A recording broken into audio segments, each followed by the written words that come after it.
morning.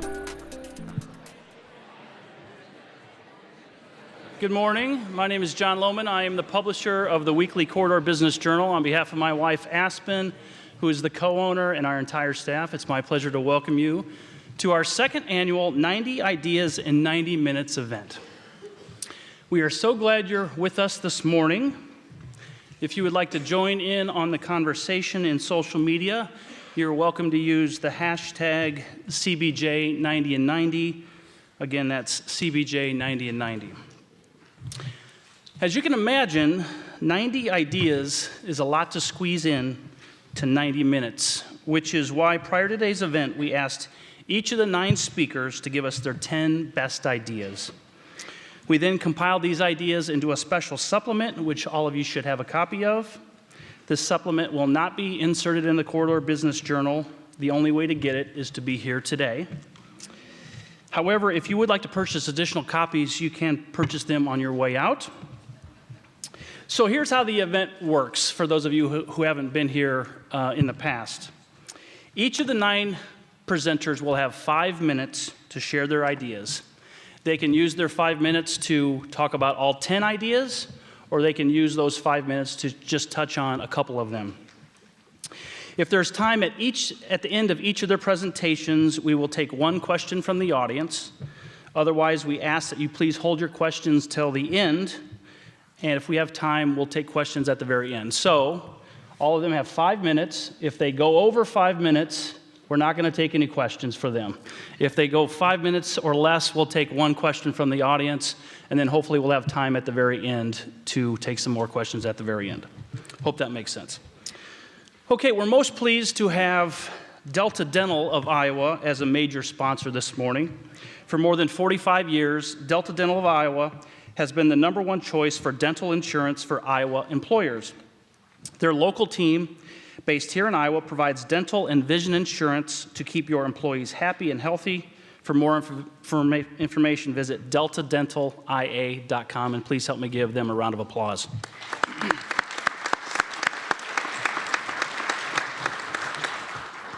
We also have 2 supporting level sponsors today. We have the University of Iowa John Papajohn Entrepreneurial Center and Tallgrass Business Resources.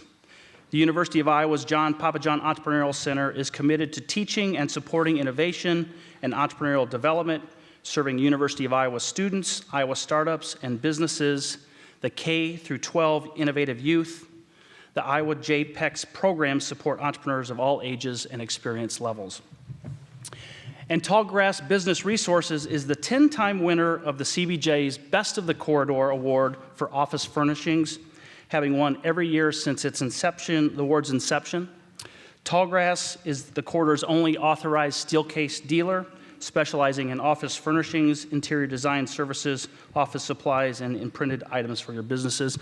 And they've got these cool tables and chairs up here. So let's give both of those sponsors a round of applause.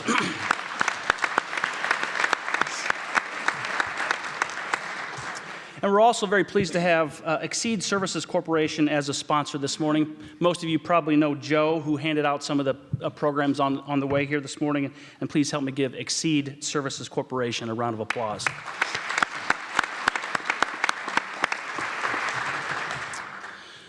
Okay, before we dive into the program, I wanted to tell you about another upcoming CBJ event. We have our 2nd annual Corporate Battle of the Bands contest. This event invites the region's top company-sponsored bands to face off on a live competition at the new Big Grove Brewery in Iowa City. The reason I mention this is that we are currently taking applications, band applications, and if you or your coworkers can play the guitar or sing or play the piano, I would encourage you to put together a band. You can go to our website at corridorbusiness.com for more information on this event. The applications are not due until June 16th, and the event is on August 24th, so you have plenty of time to put the band together. Okay, let's go ahead and get started in the program. We're going to go alphabetically this morning, and I encourage you to follow along in your supplement and take notes. I am so excited to hear from these 9 leaders, many of them in different industries, different backgrounds, but they all are and have made tremendous impacts in our region, and so we're very fortunate to have these 9 leaders with us today. And please help me give them a quick round of applause.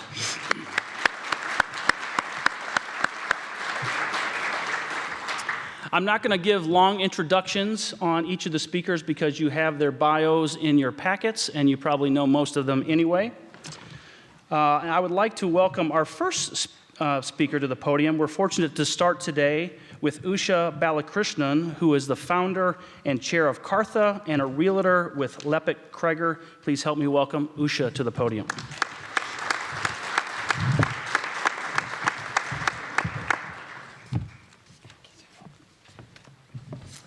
Thank you, John. Good morning. My name is Usha Balakrishnan. First and foremost, I'm a people person, and at the ideal core of my existence are kindness, generosity, and calmness. I write poetry to de-stress myself. Like my mom, I too sing ancient healing verses to feel ageless. It just so happens that serendipity has always guided my life's trajectory. I am 52, so in my 5 minutes, I share glimpses from my life. Just 1 minute allocated to each decade to highlight the value of serendipity in driving human aspirations for social connectedness, for business development, and for humanitarianism. At age 20, an unexpected horoscope exchange led to my arranged marriage. Total serendipity, but that's what brought me from India to the United States. I had 0 contacts then in 1985. Except for my loving husband, I was lonely. I cry when I'm lonely. It's not fun. In the 1990s, a brilliant Iowan gave me the chance to build up a highly successful business development career managing academic inventions. At age 30, I became the very first full-time employee at the University of Iowa Research Foundation. And I fell in love with my profession. My intellectual property licensing work led in large part to the Research Foundation's historically largest royalty-earning patent, crucial to several medical therapies. Again, lots of serendipity here, but now mixed in with diligent strategy in matchmaking, deal-making, and relationship building. Just as I was turning 40, I had a major health scare. That same year, in a curious twist of events, I became a grantee of the Rockefeller Foundation. So I quit my job to combine serendipity with people-driven synchronicity to advance health innovation partnerships. I had my own inventive aha moments at the Rockefeller Study Center in Bellagio, the heavenly promontory north of Milan by Lake Como. In 2006, I finally recognized my own calling in life and founded a new 501c3 nonprofit named Kartha, which means doer in Sanskrit. The acronym stands for Collaborative Arts in Research Translation for Human Advancement. By asking the question, what are your aspirations for humanity? Kartha weaves an imaginative, intergenerational, glocalized playground to cultivate high-aspiration, collaborative doers for humanity.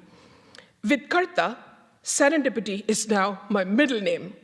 Each fall, we organize a glocalizer event and designate a Kartha fellow. At 50, I became an empty nester, yeah. This year, I'm president of the Iowa City Noon Rotary Club with nearly 340 members. This is now the largest Rotary Club in the state of Iowa. A random conversation with actually a person here at Rotary is what led me to become a licensed realtor at Lepic Kreger in Iowa City. So I can now call myself a matchmaker who finds suitable homes for both inventions as well as for humans. Humanity being mankind's best invention, of course, which we still continue to tinker with. Last year, I used my real estate earnings to establish Kartha's first endowment at the Community Foundation of Johnson County to support partnerships in social innovation. Given my experiences with serendipity, Here is my idea. My idea is that each community have a serendipity strategy to support cool and random innovators and collaborators in quick but modest ways. In these small yet meaningful interactions, maybe we will find new friendships and new ways to collaborate across sectors. In conclusion, let me share with you a most curious example to emphasize that the workings of our world are phenomenal, near magical, at amped up levels of serendipity. In 2008, 2 years after founding Karta, I was pretty frustrated when I got this unexpected call from a woman in Sacramento who found me on the web purely because her first name happens to be spelled the same as my nonprofits. We all Google our names, right, to find, who's out there. This Karta Aline Mahoney, has turned out to be my human angel on earth and aptly describes my aspirations as follows: to induce new forms of cooperative behaviors among humans to produce a greater social harmony. Thank goodness for Karta. Serendipity matters. In-person social connectedness matters for our collective inventive capacity. We must dedicate ourselves to growing and fueling and refueling that capacity imaginatively. Purely online experiences are neither sufficiently human nor humane enough for me. Thank you so much for listening, and I thank John Lohman and the Corridor Business Journal for having me here.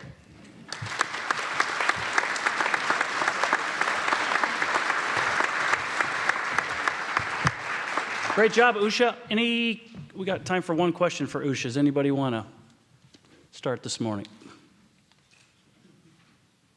What's our next step for making the plan that you talked about for our community? That'll take me more than 5 minutes, so I'll address it with whoever is asking the question. Can you show your hand? Okay, perfect. Thank you so much. I will. I have been thinking about it for a long time, so I'll be happy to. Is that Leighton? Yes. Okay, Leighton Smith. Okay, Leighton, I'll be happy to talk to you. Thank you.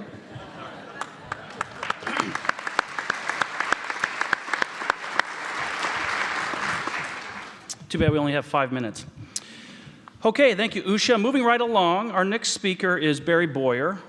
Barry is chairman of Van Meter and owner and chairman of Marion Process Solutions, and he also happens to be a really good buddy of mine and a great mentor of mine, and so please help me welcome Barry Boyer to the podium.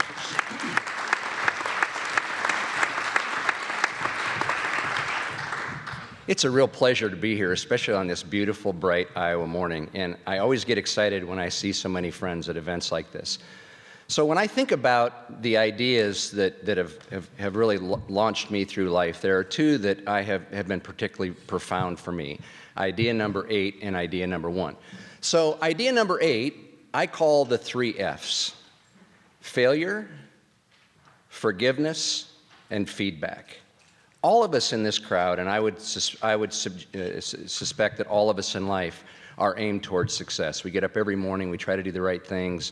You plan, you execute, and in the end, if you do the right things, sometimes you can still get off track. And I've learned in my life that it's truly through those 3 F's, that failure, that ability to forgive yourself when you fail, and that ability to seek feedback. If I can meet you in the field beyond right and wrong, and we can talk about ways that both of us can improve, we become better human beings. See, I look at my life and I look at success, which of course we all aim for. And as I reflect, I learned very little from success. But I learned a heck of a lot from having my ass handed to me in the wrong time, right? I don't know if you can relate to that, but I certainly can. And I believe in this, in the midst of this, we are forged. Our grit, our resilience, our mettle, our pluckiness, all comes as a result of the difficult times in our lives. And I'll tell you a quick story about this, just resonates for me. In 1998, I had started at Van Meter in 1993 and worked my way up.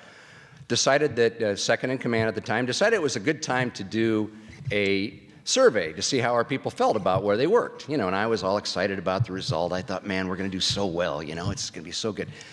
And the message that came back was, you all say people are important, but you don't act like it. All you care about are the numbers. And I can remember swelling with pride, going home and telling my wife, I'm going to quit. Ever had that happen? I'm going to quit, because if that's all people think of the efforts I put forward, it's not worth it for me. And then that weekend in the silence, I realized the gift I had been given. I realized that feedback really redirected me back to the guy I knew I was, which wasn't what I learned in business school. It wasn't what I learned from mentors who said, drive the number, drive the number, drive the number. It was about people. Went back into the company with our leaders and said, I think we can have a new start here, and it's going to start with me. And if you'll hold me accountable for being a better leader that starts with people first, that creates a story, that engages people, that follows through on it, I think we can have a different kind of company. And I can tell you that gift of having, that sort of feedback was one of the most important gifts I ever got in my working career. Sometimes you have to get kicked in the teeth to wake up and realize that if you're just yourself and you follow your path, good things can happen. The second thing I've learned in life that has been particularly powerful for me is that each and every human being has an idea that can forever change the world or the organization in which they work. I believe it's the light of God. I believe inside of everybody exists an idea. And our job as leaders is to tend the fertile ground where ideas and people thrive.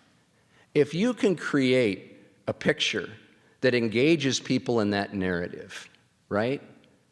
Really good things happen. I can tell you inside of Van Meter that the ideas, and inside of most organizations I've seen that are this way, the ideas don't come from the leaders. The ideas come from tending the fertile ground that help people understand how they are engaged in the very narrative that you've set forth. So here's a great story about that. One of my favorite places in Van Meter were always the distribution centers, because I happen to believe there's very smart people driving fork trucks, and they've got great ideas. Young man approached me 12 years ago. Hey, Boyer, he says. Yeah, he's 22 years old. He's on a fork truck. He goes, we're getting into this construction business. He said, I think we could sell a lot more wire if we put those on parallel spools. We cut them to length for contractors. We added, components to it. We're going to need a new building, and I'm going to run it. I looked at this young guy. I said, brother, that's a great dream. And what I was thinking in my head is, how in the heck are we going to do that? See, 2 years later, we bought a 60,000 square foot building, and this young man ran the operation. And today, that business has resulted in tens of millions of dollars for Van Meter. His dream was bigger than mine. Tending the soil and creating an environment where people can be themselves and produce their best. Doesn't mean everybody fits your vision or mission. This is not kumbaya. This is clear direction and having people understand how they fit in the narrative. Magic can happen. Thank you.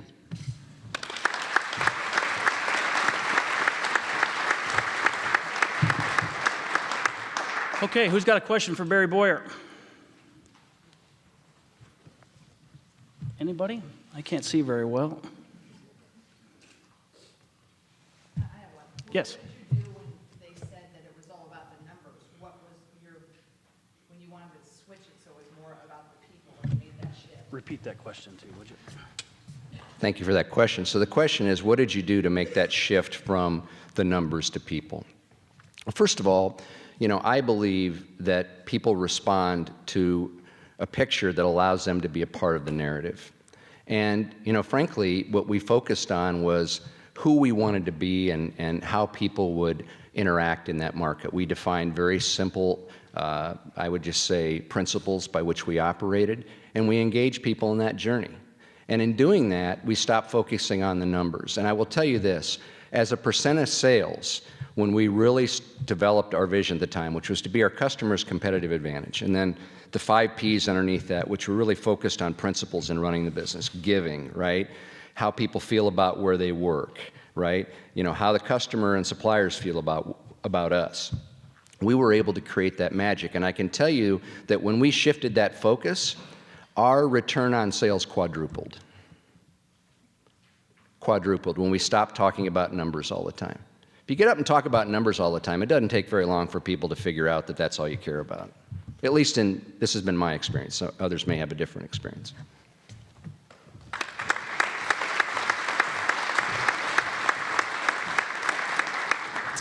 Okay, thank you, Barry. Our next speaker is Karl Cassell, who is the president and CEO of Horizon. So please help me welcome Karl to the podium.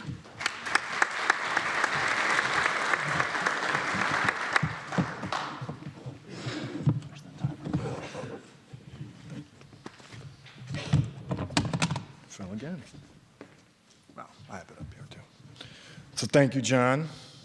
Thank you to the CBJ for the opportunity and the platform being provided today, and also to my fellow panelists for their words of wisdom and tireless work of leadership and development of so many other leaders in Cedar Rapids, but also more importantly here in the corridor. And so for me, it's simple. Usha and Barry both kind of touched on a lot of what I will touch on, especially when we talk about people and being in the people business. And so there are principles or methods that I've learned and attempt to incorporate into my organization every day. Running an organization and leading and developing people is an unbelievable responsibility, and one that I don't take lightly at all. So I know that vision, knowledge, charisma, being a good communicator are all excellent traits to master, but I also think we minimize good old-fashioned kindness. In a fast-paced, results-oriented world or workplace, we lose sight that we are in the people business no matter what we do. I think and try to model the way of respect of each and every person, regardless of how they might feel or respond to me.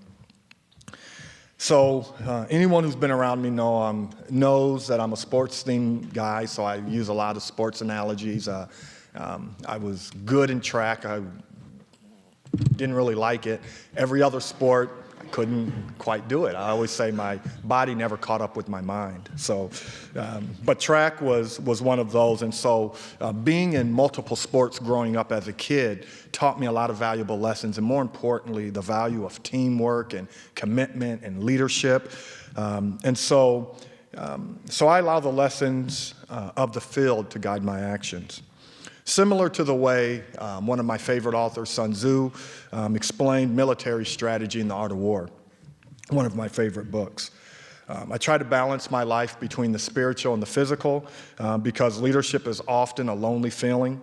And without the balance of the physical, spiritual, and mental, you would probably go crazy. And I know some days I do feel like going crazy, but I'm always brought back to my core, to my center. And so I'll start with my first one that you have in the book. It's not the first one listed, but it's my first. I think it's listed number 10, and it's in the beginning, God. I think the 4 most important words in human history, because without that, then for me, everything else doesn't matter. If I don't believe that God created me and I'm here for a purpose, then everything I do becomes pretty much about me. And that doesn't make a lot of sense to me. So it immediately makes me accountable to something other than me. And I have an obligation to live my life with a purpose and to love my neighbor as myself, but more importantly, God with all my life. The other is the only thing that lasts forever is truth in the day of alternative facts. Truth is very, very, very important, but I think it's starting to escape us a little bit because we've allowed things that we know aren't true to be the case. And this might offend people when I say this one thing, but just think, we're told something every day as elementary school students, and it kind of guards our life. Columbus discovered America. It's not true. Fundamentally, it's not true. You can't discover a place people already live. That doesn't make sense. But how many of us perpetuate that every day? Therein lies the problem. So we have to deal with truth. And once you start letting things slide, then everything becomes whatever we want it to be. And so I like to believe the only thing that lasts forever is truth. And at the end of the day, that will prevail. With all thy getting, get understanding. I named my son Solomon. One of my all-time favorite books is the book of Proverbs for 101 different reasons. But I think when you get understanding, it's a portion of Proverbs in chapter 3, it allows you to see the world, to clarify history, to see how we are all interconnected and only the product of everything that's happened before us. And so we hear people pontificate that those who don't know history are doomed to repeat it. Well, that's absolutely true. So we need to start trying to not just understand history, but understanding the people in history and how they have shaped everything that we see and do each and every day.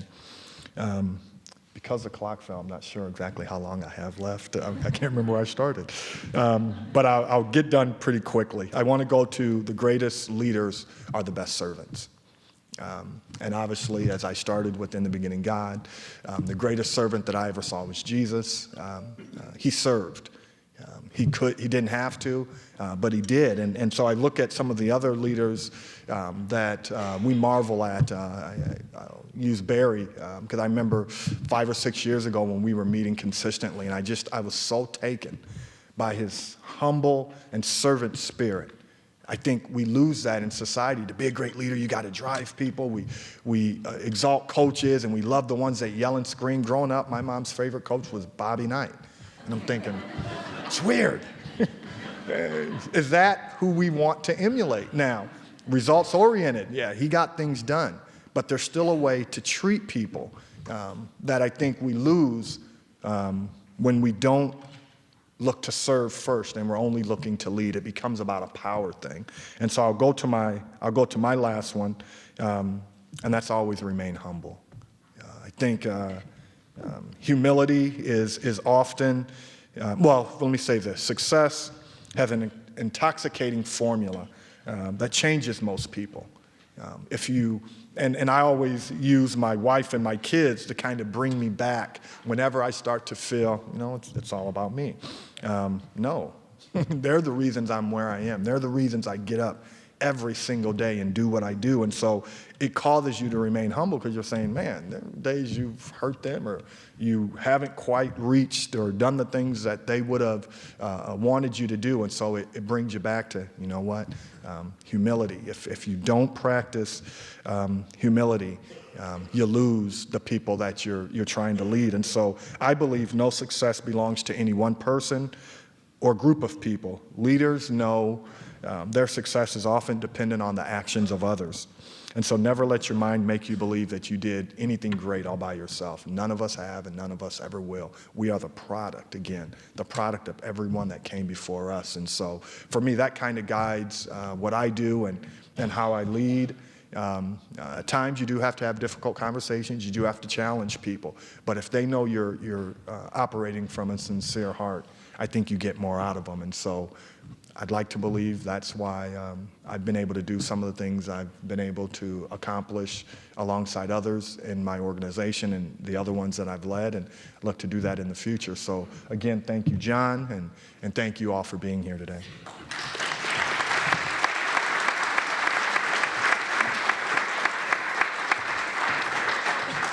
Any questions for Karl? Please. Not if you can help it, please. Okay, help me give Karl. Oh, here we go. I was going to say, I'll just find you afterward. Okay. Okay. Thank you. We'll have enough time. We'll make time.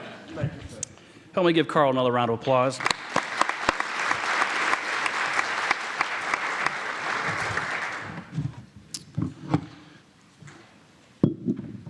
Okay, our next speaker is Lena Hill. Lena is an associate professor of English and African American Studies at the University of Iowa. The CBJ did just a quick profile of her a couple of weeks ago. Hopefully you had an opportunity to read that. We're fortunate to have Lena with us here today. Please help me welcome Lena Hill to the podium.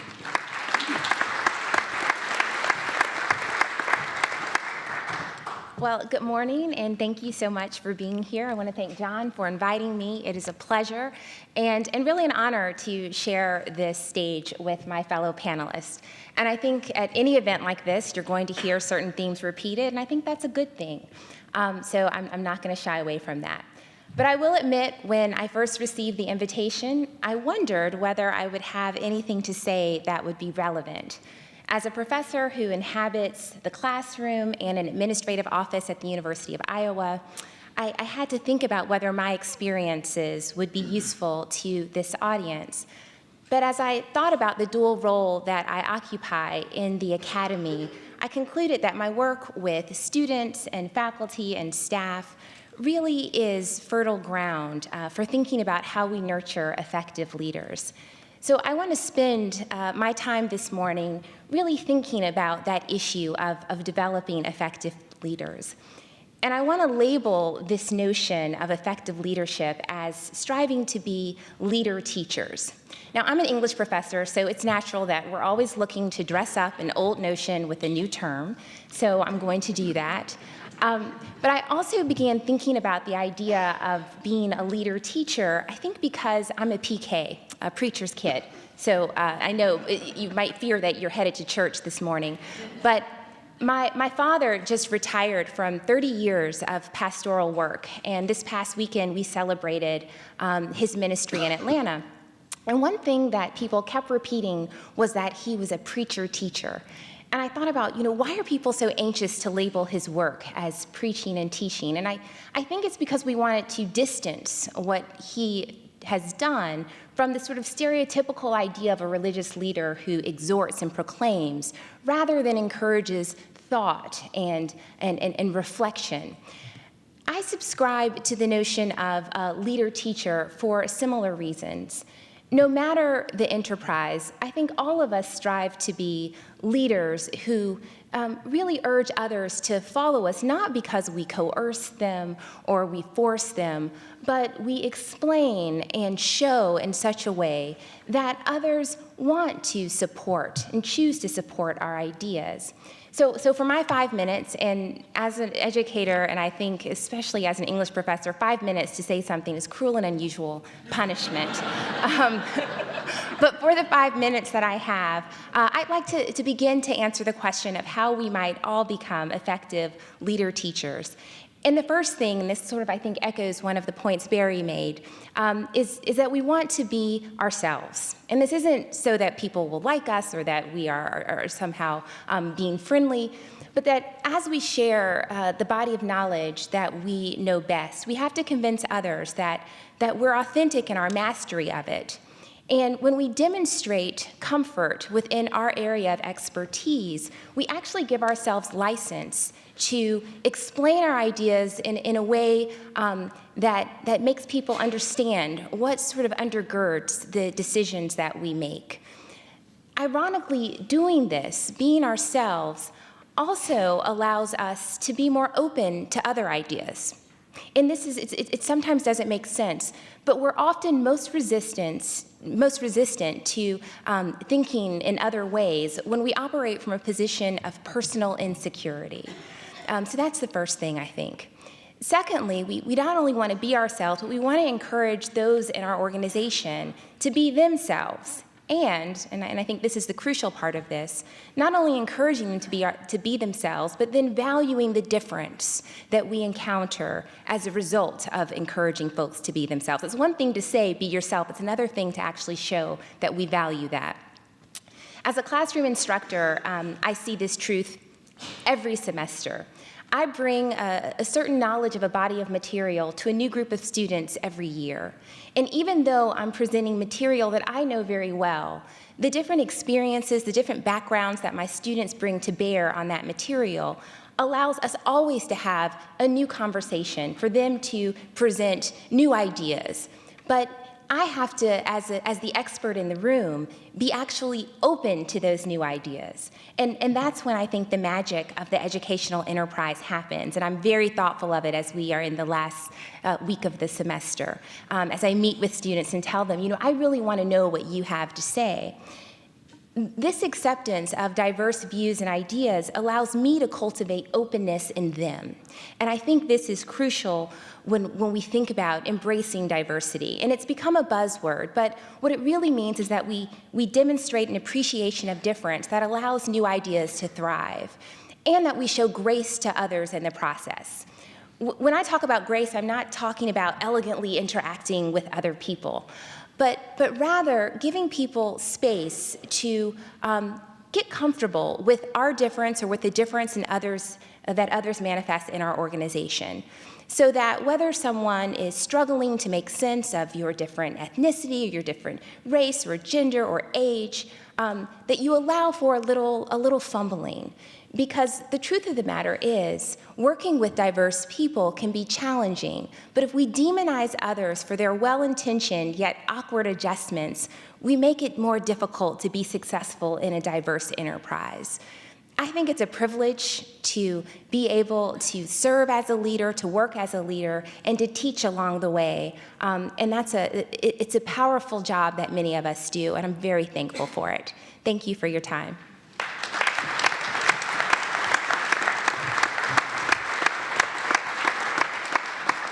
Any questions for Lena?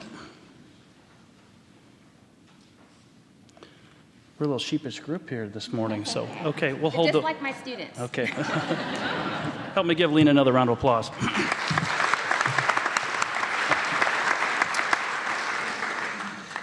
Okay, our next speaker is Jim Leach, University of Iowa Chair in Public Affairs and Professor of Law at the College of Law. But I do have to tell you, he'll always be Congressman Leach to me. He has been my political hero, and I've tried to get him to speak at a CBJ event since we launched the CBJ in 2004, and we finally got him. I wish we have more than 5 minutes for him, but please help me welcome Congressman Jim Leach to the podium.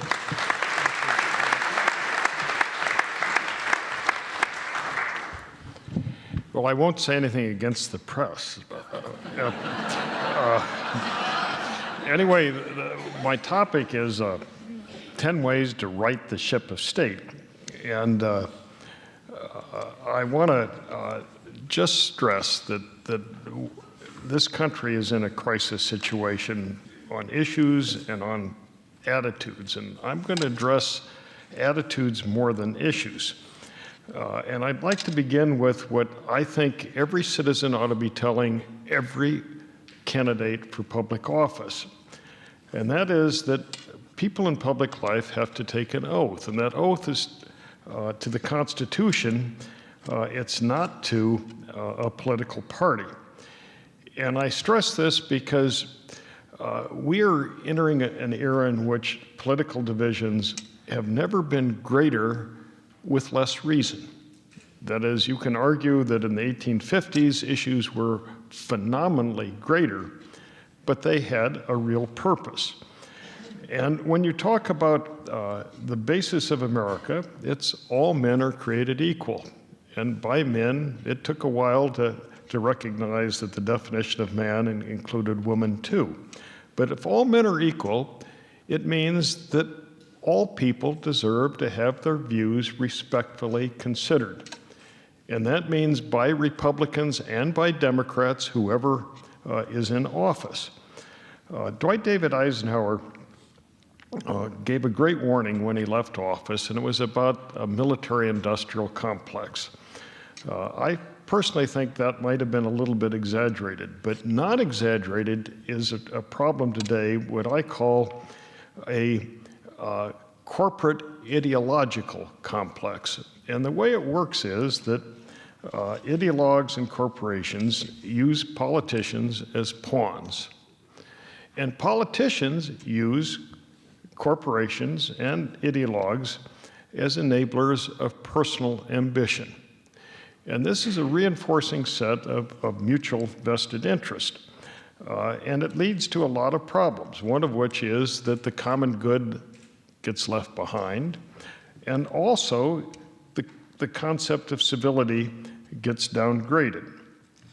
And civility itself isn't about manners. In fact, it's not against argumentation. Argumentation is a very important social good. Without it, we have dogmatism, we might even have tyranny. But what we need to recognize is that we're all tied to each other, and we all are mutually reinforcing the common good if we work together. If we don't, the opposite is the effect. So it's okay to be very liberal. It's okay to be very conservative. It's also okay to be wrong. That's a human condition. And I want to stress this because if you take the political science, the greatest civilizing institution in the history of the world could well be the United States Supreme Court. And yet it's made some mistakes. And the greatest mistake the court has ever made, and probably will never be matched, was the 1857 Dred Scott decision, which in effect said that a class of people can be bought and sold as property. Well, and the second greatest mistake the Supreme Court ever made, and that was made about 7 years ago in the Citizens United ruling, it held inverted logic with the Dred Scott decision. It held that a class of property, that is corporations, could have an unfettered right to infuse any amounts of money into the political process based upon the First Amendment to the Constitution, which says, in effect, that freedom of speech is not to be trammeled upon. Well, Abraham Lincoln, when asked, now you might remember this in the movie Lincoln, why this great war? And he would respond obliquely, and he cited Euclid. And when he says that, when Lincoln portrayed this in his movie, you wonder what in heaven's name he's talking about. He said, Euclid said that things equal to the same thing are equal to each other. Well, what does that mean? And you wondered. But if you wondered long enough, suddenly it dawned on you that what Lincoln was saying was that if a dark-hued individual is a man and a light-hued individual is a man, they're equal to each other. Well, there's a corollary to that is implicit, and that is things not equal to the same thing are not equal to each other. And so if a corporation is not a man, and if speech is not money, it is sheer sophistry for the United States Supreme Court, the great civilizing institution, to hold that a corporation can infuse unfettered speech, meaning unfettered money, into the political process. And we as a country have to rise up and ensure that this 5-4 decision is reversed, or that there's a constitutional amendment to reverse it. And the end result is that we have to understand that the goal in politics, the goal in society, is to have a hate-free environment, a hate-free country. And this can only occur when there's mutual respect and everybody is treated equal. Thank you very much. See if we can get one question for you.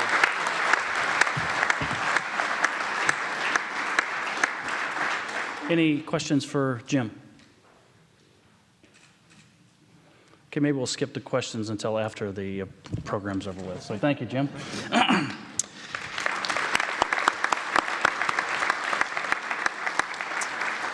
Okay, our next speaker is Lynette Marshall. Lynette is the president and CEO of the University of Iowa Foundation. We're very fortunate to have her with us this morning. Please help me welcome Lynette to the podium.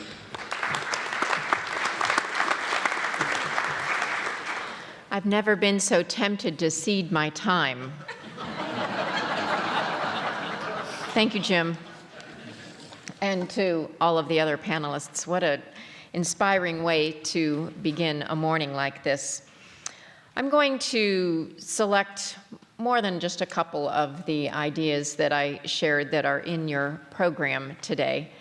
And I want to start with something that Karl touched on when he spoke of the balance of the physical and the spiritual. And I want to say that one of the things that I have come to recognize as a leader is that there is no such thing as what we commonly hear referred to as work-life balance. There's only recovery. Only recovery. And so as we think about our lives, I think it's important for us to schedule that in. We've all been taught to seek that elusive balance, but imagining that there's some sort of sacred teeter-totter out there that is what we are striving for is only going to continue to make us feel like we have failed. If you plan time for recovery, though, after your big projects, your busy times, your long work trips, you'll be more likely to recover and rejuvenate yourself, for your organization, and perhaps most importantly, for your family. And scheduling it in on a daily basis helps as well. And that gets back to, I think, Carl's appropriate notion of the physical and the spiritual. For me, this means daily piano practicing, getting an early morning walk in as often as I can. Both of these practices feed my soul and my body, and it helps me start and end my day. Another one. Handwritten thank you notes are always appreciated. How many of you have a nice note that someone has sent you on your desk? It may be 5 years old, it may be 10 years old, but you have appreciated that message. And I've received handwritten thank you notes or notes of appreciation from some of you in this room. You'll be surprised about how many people carry those around in their portfolios, have them on their desk, save them in a special envelope.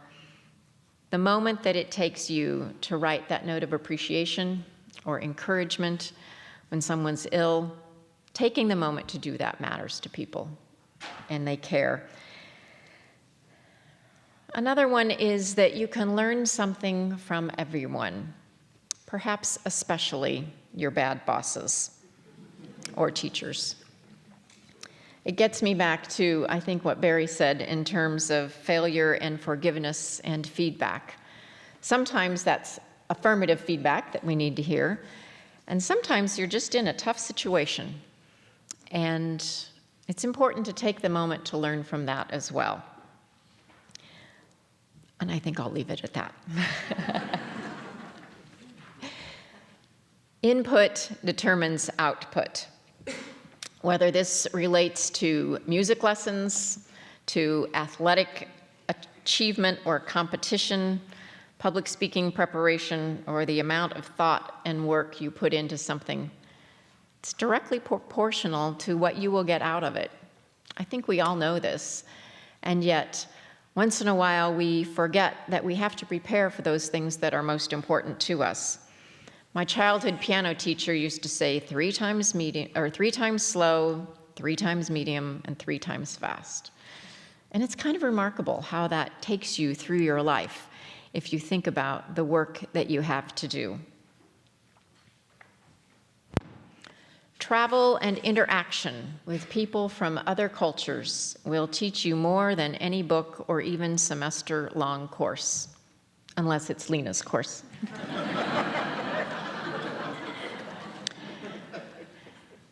When you get away, stay away from the beaten path, meet the local people, create lasting friendships and relationships with others. It will change your life and your outlook.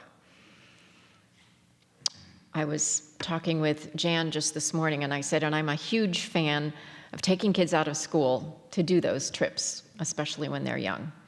Take that opportunity for your family to provide that cultural enrichment. It is deeply important. As someone who represents philanthropy, how do we give back to others? Not in money, really, but how do we engage with others on this journey of life? How do we learn to be givers and not takers? If you're interested in this, I recommend to you highly Adam Grant's book, Givers and Takers. Adam's the person who has been working closely with Sheryl Sandberg on her most recent book, and you'll see him in the popular press. I had the opportunity to meet him at a week-long executive education session, and he thinks very deeply about important issues, and he has helped change my thinking about giving and taking and the way we work with others in our lives. And then finally, always forward. In spite of my husband losing both legs and all of his fingers and much of his kidney function about 3 years ago as a result of septic shock, he's taught our family what it means to always look ahead, to not look back with regret, not to dwell on the past, but to always look forward. While he was in the university hospital for a couple of months and then up at St. Luke's for a month of rehab, it was always on the whiteboard. And if somebody came into the room and didn't have a positive attitude, he was the one who was correcting them to look forward and to look ahead. And that's what I take away. Thank you.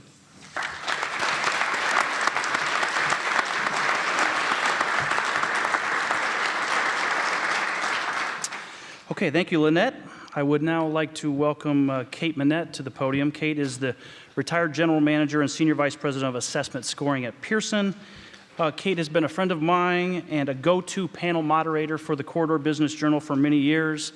One of the recent Women of Influence honorees said that when they grow up, they want to become Kate Minette. And I do too. Please help me welcome Kate Minette.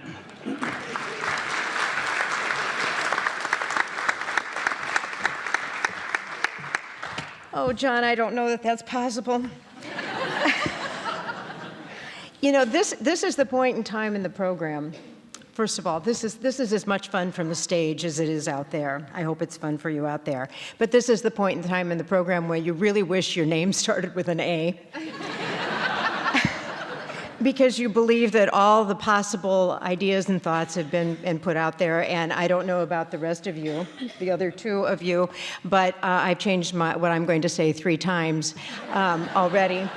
And I also want to say, basically from the bottom of my heart, that I hope that my most of them deceased relatives know that I am on the stage with Jim Leach.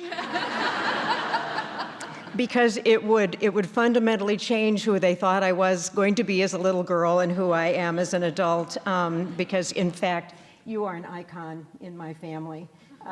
He has spoken as an icon from both political sides of my family, and I hope we all listen to him. I know I needed that talking to. Yes, you may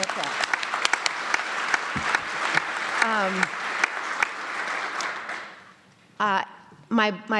My name tag says that I'm a community volunteer. Sometimes it says I'm retired. Sometimes it says I'm various things. Barry Boyer said you are in repurposement, which it isn't a place that you go and a place that you get out of, fortunately. But I have been retired for almost 2 years now, and I am truly still in the process of figuring out who I was, who I am. And as I thought about this, you have my 10 points that I use and have used amazingly multiple times during the course of my retirement.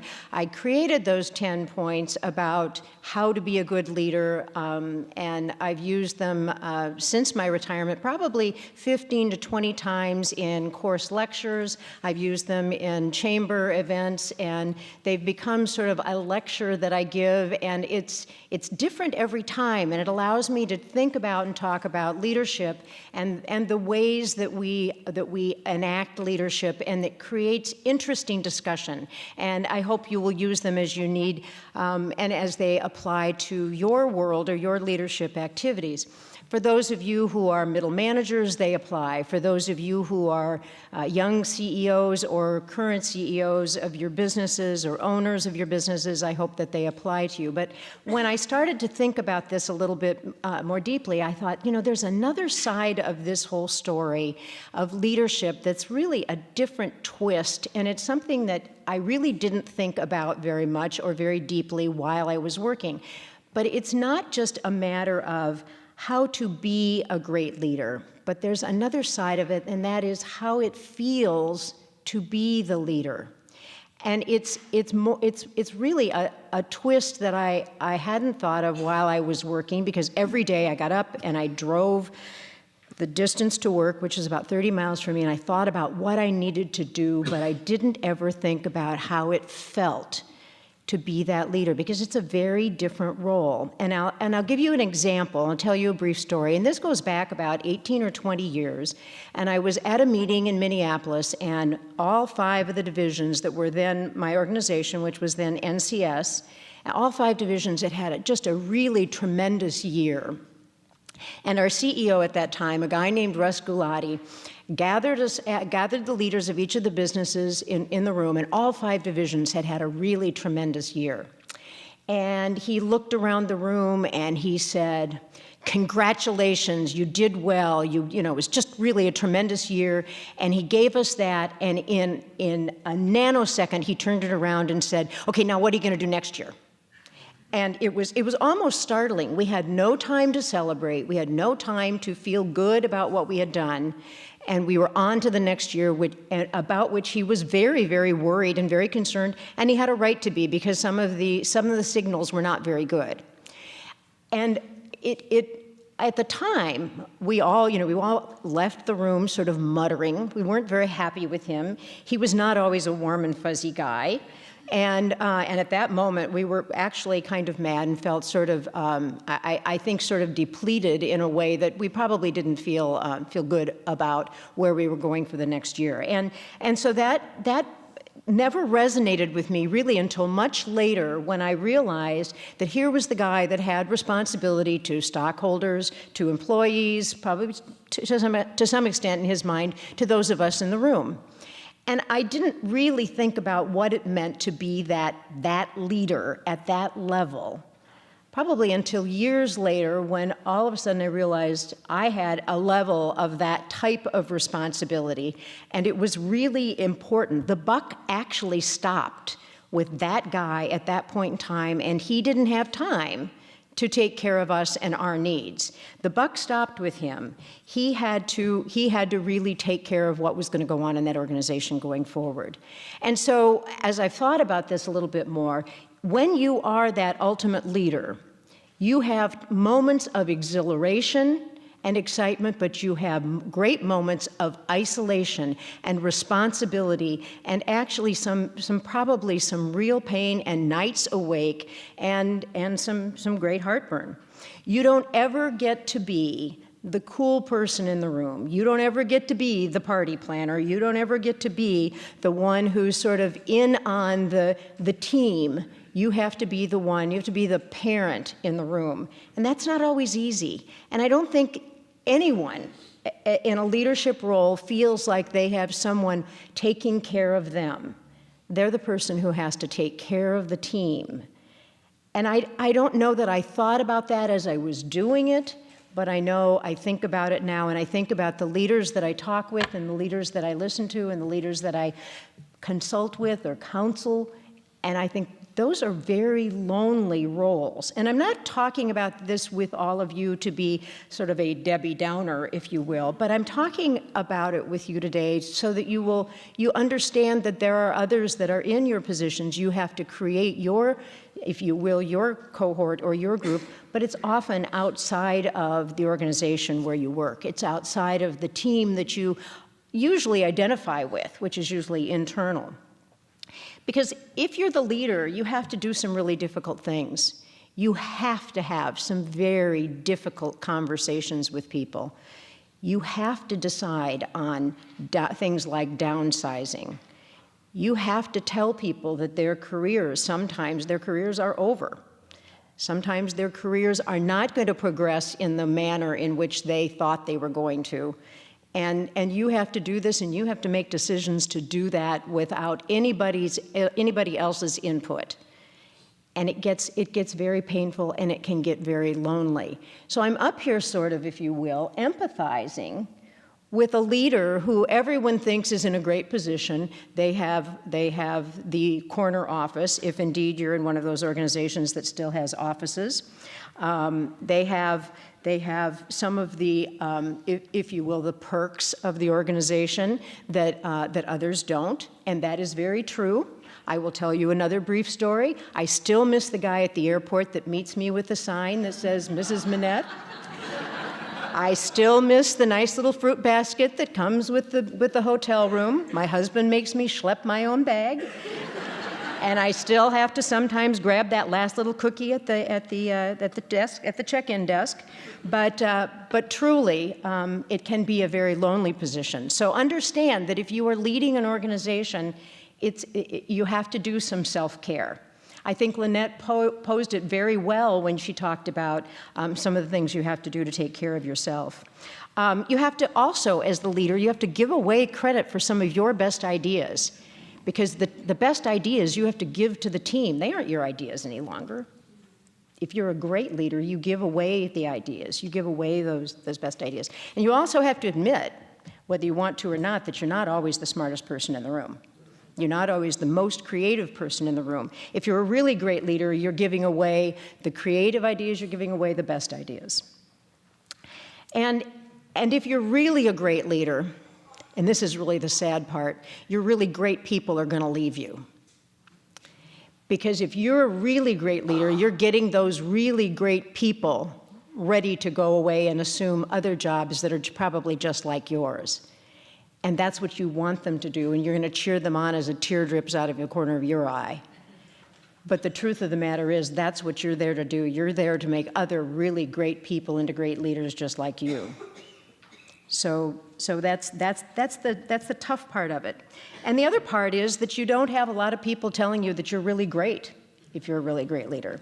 They aren't going to send you a lot of love letters. They may when you retire, by the way. Then they tell you. Then they tell you. But those are lonely decisions that you're going to make.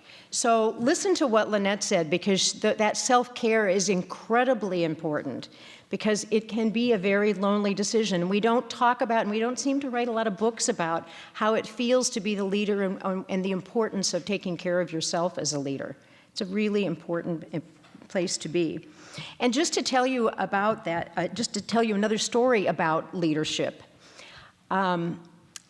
My mother, in about her 86th or 7th year, nearing the end of her life, said to me, and by the way, I did work for Pearson. Doesn't say that on here, just community volunteer. I worked for Pearson, where we scored standardized tests, 85 million standardized tests a year. She understood, she was still pretty with it, understood that we scored a lot of tests. She said, looked me in the eye and she said, "You don't score any tests. What do you do?" And I thought, wow, how do I answer this for somebody who's, 85, 86 years old? And I said, "Well, Mom, I lead the organization." And she said, "Uh-huh." So I didn't even get that support from my own mother, who, if you can't get it there. There are times of wonderful exhilaration. When you see that team come together, it's fantastic. Teams gel. One of your staff gets promoted. I mean, you get to do some really fantastic things. But just remember that when you are that leader, those are some tough times too, and you have to do some things that you don't really feel good doing, and some things that sometimes you really can't explain to others. So take care of yourself, because sometimes even your own mother doesn't understand.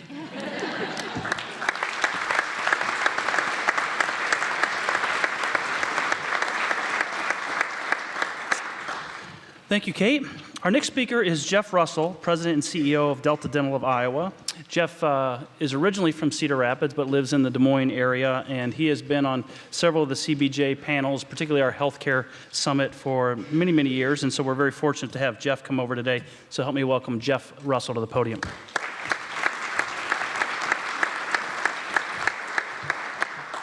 Well, thank you. As mentioned, I do live in Des Moines, but I grew up in Cedar Rapids, and so I always think about this as home.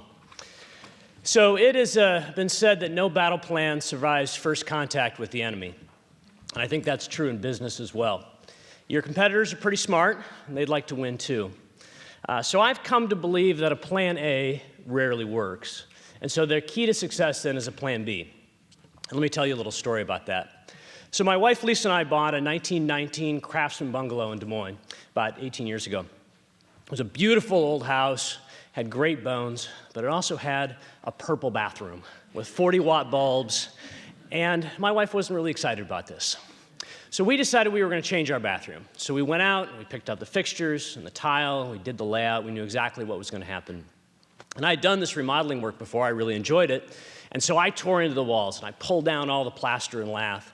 I pulled down the ceiling, then I pulled down the second ceiling, then I pulled down the third ceiling. And I sat on this big pile of rubble in my bathroom, and I didn't know what to do. So my wife was traveling, I called Lisa, and I said, Lisa, I don't think I can put this back together. I don't know what we're going to do, because we had this idea of this beautiful bathroom, but I don't think I can do it. She said, okay, what's the next thing you need to do? I said, well, I should probably get all this rubble out of the bathroom. She said, great, why don't you do that and then call me? So I did that, and I shoveled it all out the window, and I got it ready to be taken away in the dumpster. And I came back in the bathroom, and I looked around, and it actually looked worse, because now I could see everything. And I called her again, and I said, I don't think I can do this. I don't think I can put this back together. And she said, okay, great. What's the next thing you need to do? I said, well, the electrician needs to come over. We need to get the wiring done, and we need to keep moving. She said, okay, we'll do that, and then call me. And you can see where this is going, right? Every time I didn't think I could do that, every time I encountered an obstacle, it was just about, well, what do you need to do next? And I think that at the end of the day, our goal and vision of this beautiful bathroom was interrupted by the fact that there are no square walls in a 1919 Craftsman bungalow house. And this is at the heart of what I call a Plan B mindset. We've got to be relentlessly true to the vision of how we create value about what we want, but completely flexible and adaptable about how we get there. And so my second point then is that if Plan A doesn't work and Plan B is important, and the key to being able to get Plan B is to be adaptable, then we should probably get pretty good at being adaptable and about managing change. And a lot of people say, I don't like change, I'm not good at change. And when they tell me that, I say, frankly, I don't believe you. Because I think when we want to, human beings are very, very adaptable and very good at change. So let me give you an example of this. Imagine yourself dropped in a brand new city that you've never been before, and you come up out of the subway without your smartphone or Google Maps, and I want you to get from the subway to your hotel. I give you the address. You've never been to this, so you're a little bit disoriented. So how would you go about finding your hotel? Well, you'd probably look around, you'd figure out the framework of the city. Is it on a grid system? Do I understand where the landmarks are? If I'm on 10th Street and I need to get to 16th Street, which way do I need to go? Do I need to go north or south? And eventually, you'd find your hotel. And if you came back a second time to that same subway stop, you'd find your hotel pretty easily. And actually, if I dropped you at a different subway stop in that same city, you now have a sense of the framework of the city and how to get to where you needed to go. But that's really not the point about being adaptable. Now think about if I dropped you in a second city, or a third city, or a fourth city, and asked you to get to your hotel from a brand new subway stop when you didn't recognize any of the landmarks. What you had learned in that first city would apply to your strategies of how you got around in that second city and third and fourth, because you will have learned how to navigate an unknown territory. I think this is true in sports, too. So C.J. Beathard just got drafted by my 49ers. I'm excited about that. He's going to go out to California. He's going to learn the speed of the game is different in the NFL than in college, no matter how fast it seemed. And so how is he going to learn how to play quarterback in the NFL? Well, he's going to go through practice. He's going to go through reps. He's going to see different defenses. And actually, the best teams now use virtual reality so that the quarterbacks can see hundreds and hundreds of reps without taking the toll on their own body. It's the idea about how do we train our mind to react in the heat of the battle. So let me give you 4 quick tips on how to improve your own adaptability. The first is to be curious. I have a goal of having at least one really interesting conversation every week that has nothing to do with our business. I think today qualifies for maybe 3 or 4 weeks. But the reality of that is that most times they don't just happen. You've got to schedule them. So how do you seek out? How do you remain curious? How do you still look for new ideas? The second is get out of your bubble. You know, the bad thing from my perspective about Facebook and Google News Alerts and those things is they just reinforce the ideas that we already have.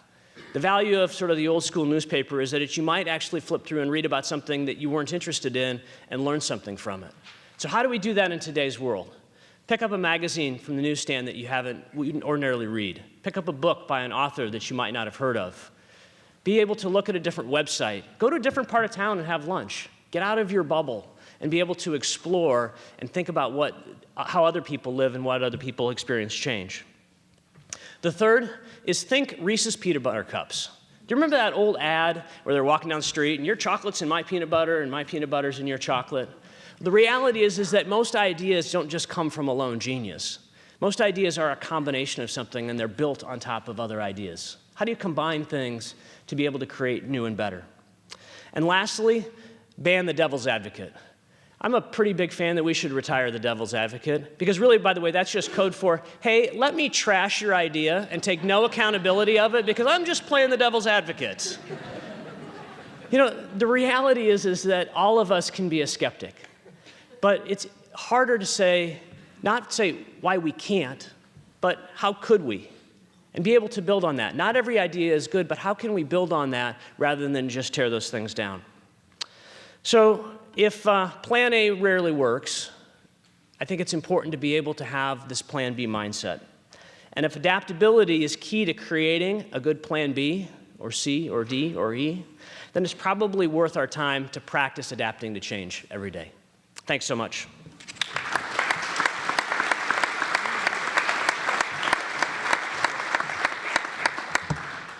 Thank you, Jeff. Now for our final presenter this morning, Mick Starcevich. Mick, of course, is the president of Kirkwood Community College, and Mick, as most of you know, will be retiring, I think, sometime in 2018, and so we're very fortunate to have him with us today, so please help me welcome Mick Starcevich to the podium.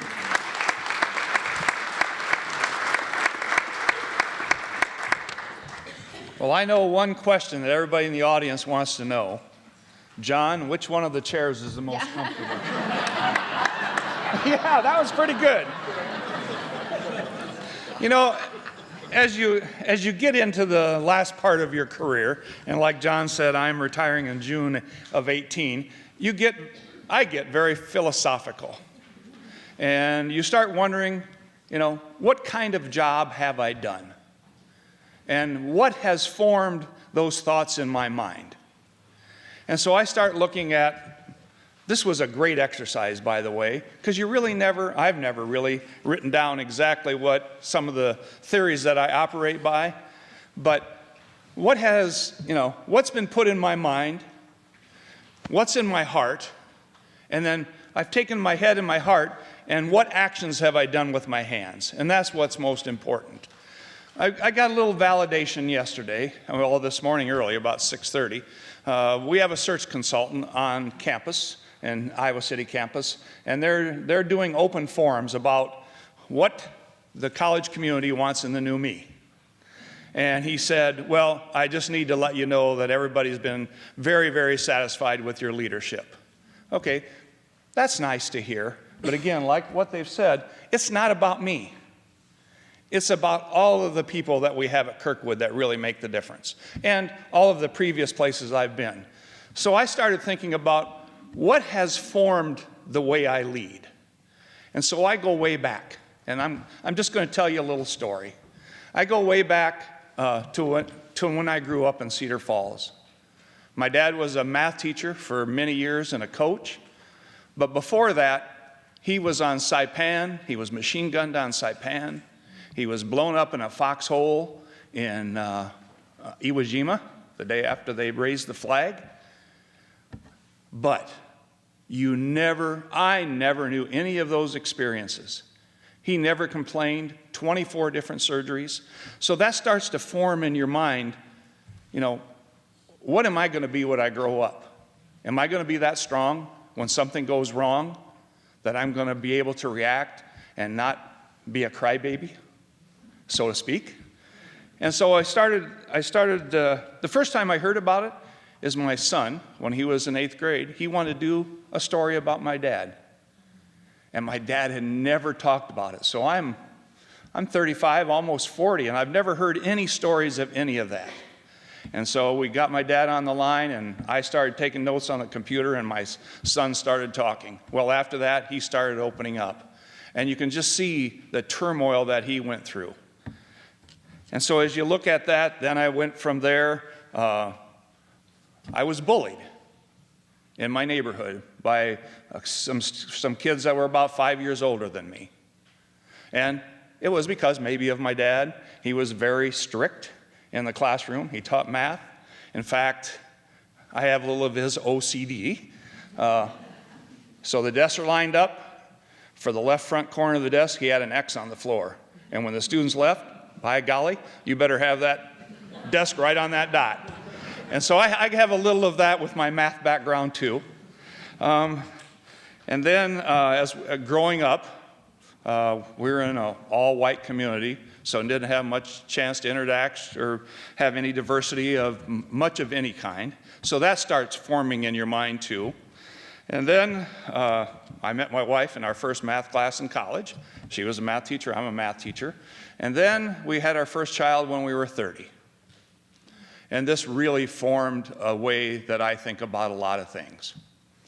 My daughter was born with club feet.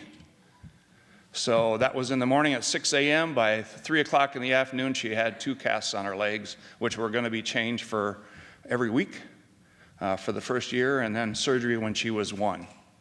But her APGAR score was very, very low. APGAR score tells you about the mental acuity of your baby. So what should have been, I mean, it was great having a baby, but when you start thinking about that, the doctor came up to me and said, "You better start thinking about institutionalizing your daughter." And I'm not going to be as blunt as I was with him, but I told him, "You can go to hell. That's never going to happen." And then you start thinking about all of the things that she stood for. And obviously, most of you know that she died 9 years ago in a car accident. So all of those things have a way of impacting how you act. So I have a special place, obviously, in my heart for special ed students. Because my theory has always been, every place I've been, you need to make it an opportunity system. Not only for the students, but for the staff, the faculty, the administrators, everybody. And it's sort of what Kate was talking about. You always want to grow people. If I look at the folks that I've had an opportunity to interact with, I've got superintendents and principals throughout the state that I had a chance to at least give a little bit of my wisdom and my leadership style. And so as you look at my 10 things, I could talk a long time about those, but I think it's more important that you really think about what drives your decisions. So my daughter, she never gave up. She had an IQ of 62. She never gave up. She couldn't walk, but you should have seen her trying to walk in her cast. And so that starts driving you that you can always do more than you think you can. You can always achieve more than you think you can. And she ended up having, before she died, she ended up having a full-time job, and she loved going to that job. You know what she was? She was a dishwasher. So I always think in the back of my mind, there is never any job that is too small. In fact, even at Kirkwood, I'll go down the hall and I'll see a piece of paper, I'll pick it up. And she taught me compassion. Compassion about making decisions. Because she was bullied. I was bullied. And that's a huge problem in our schools, by the way. I think there's a lot that needs to be done there. But as you look at how you want to lead, there's so many points in your life where that's going to impact how you lead. And so I've always been one, and if you look at the sheet, you always need to build from the bottom up. You can't give the decision. Obviously, you're going to have to make some decisions. And we made some unbelievably hard decisions Monday with what the governor and the legislature did to us. But you've always got to base those on compassion. And you've always got to involve everybody in the decision. And so as I think about my career and if I've made an impact, well, it's not me making the impact. It's everybody that is in your circle of influence that helps you. I'm no smarter than the rest, but I've gone to that old adage of hire people smarter than you are, and I'll have great success, and I have. Thank you.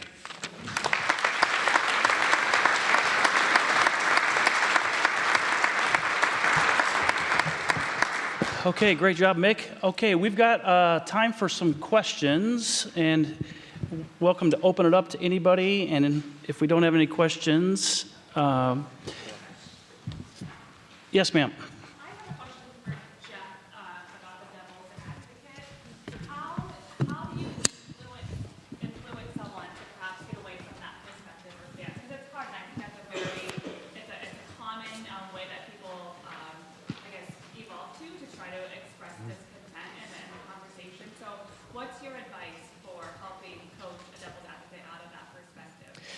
So thank you for the question. The question was about the devil's advocate and how do you begin to deal with that in a real world situation in the middle of the meeting. Let me answer a personal way, and then I'll answer something that from a perspective. So I was a high school debater. I love to argue,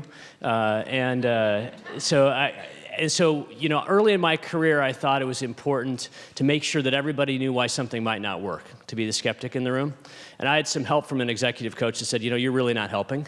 You know, if you turn that around to be curious and say, okay, well, tell me the 5 ways it could work. So I think that, you know, part of that's about reframing the conversation.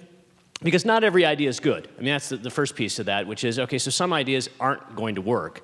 But then the question isn't, let's not talk about the 5 ways that it doesn't work. Let's talk about the 5 ways that it could work. And for people who are like me and have that skepticism, being able to turn that to curiosity is actually kind of a game, right? Oh, I can find 5 ways this might work. And so I think that part of that's about being able to have a culture. So to your second point, how do you have a culture that you're willing to be able to hold each other accountable? Which is great. I understand why it couldn't work. How could it work? And being able to do that, and when it's your idea, it's always harder to say that, but if you have any position of influence, either as a peer or as a boss or whatever, I think that really becomes the, you know, being able to model how it could work. And so for me, I had to change my own perspective first before I could hope to have anybody change their own perspective after that. Great, good question. Anybody else?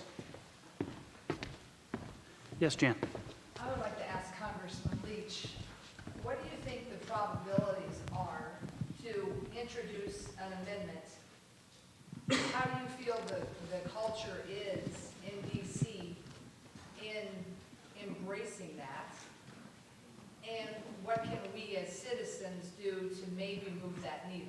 Can you repeat that, Congressman? Well, first, it's not clear that an amendment will be necessary. That is, one vote shift in the United States Supreme Court could change it. But it is likely that an amendment is necessary. How one precipitates an amendment is a real challenge. Amendments to the Constitution are based upon a 2/3 vote in each house of the United States Congress. The president does not play a role. And then it takes 3/4 of the states to ratify. And those are largely state legislative decisions. Interestingly, if you poll people, the vast majority of Americans do not want to have a corporatist system. The vast majority of Americans want to have a government that is indebted to the people. Now, having said that, it has become quite a partisan issue. And so one aspect of all of this relates to how your elected representatives look at their obligations. And that becomes quite complicated. So it's going to take a citizen movement. Now, there are movements that have now starting to take place in 4 or 5 states in the Union, particularly California as an example. And in California, you may see ballot initiatives, for example, come into play. But in my view, it all has to come from the bottom up. And the bottom in America is the people. On the other hand, the people are getting weaker. Weaker because in the political process, money is more important than any of us would like to think. And so how you combat it is a challenge all of us have to think together about. But I think, frankly, at some point there's going to be a change. And there's going to be evidence for the need for change, and that's going to be sad. all I can say is that the one thing the court left out of its logic is the whole notion of human nature. And all anybody in this room has to think about is what happens if you have an elected representative who has received a great deal of money from a particular source, and you're interested in the same issue that source is interested in. Are you going to be listened to with equal weight as that source is going to be listened to? And here, again, the American people are convinced that there's something that's gone askew in the political process. Intriguingly, in this last election, we had the two candidates that were most against the establishment that came to the fore. Ironically, by the two candidates, I don't mean the winning one on the Democratic side. I mean the one that almost won on the Democratic side, Bernie Sanders. I think movements can take hold that will affect the political process, but each election is going to be very different. Each result is going to be very different. Okay, one more quick question. Anybody? Yes. Number 7, you talk about tell them everything you dare and just a little more. Can you give an example of how you use that? Okay, this was from my list. Tell them everything you can and a little bit more. Okay, first of all, my list is cumulative. And what by that I mean, if you have done 1 through 6, you get to do 7. And so, if you have the right team on board and you have total trust in your team, you can, and I don't mean when you have, signed confidentiality agreements or you have you've committed to your organization that you will not reveal anything, but when you know something is coming across the board that your team would benefit from knowing and be able to prepare for something big that's going to happen, and that it would benefit them to be in the process of creating plans for preparation. You tell them ahead of time so that they are in process. It really benefits them, and it tells them, in fact, that you have confidence in who they are, their ability, first of all, to keep a confidence, and also, and it gives them a kind of a leg up, if you will, in being ready for any change that's coming along. But 1 through 6 have to be in place. You don't jump to 7. That is not a list where you jump around. It's a list that is cumulative. Let's give all of the speakers another round of applause, please.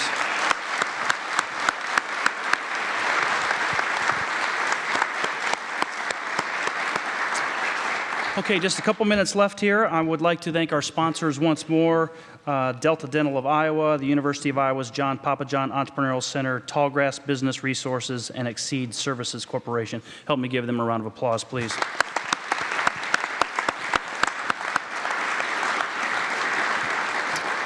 I hope to see you at the next CBJ event. That is our 10th annual Fastest Growing Companies event. This event recognizes the fastest 25 companies that have made a significant contribution to the strength of the regional economy.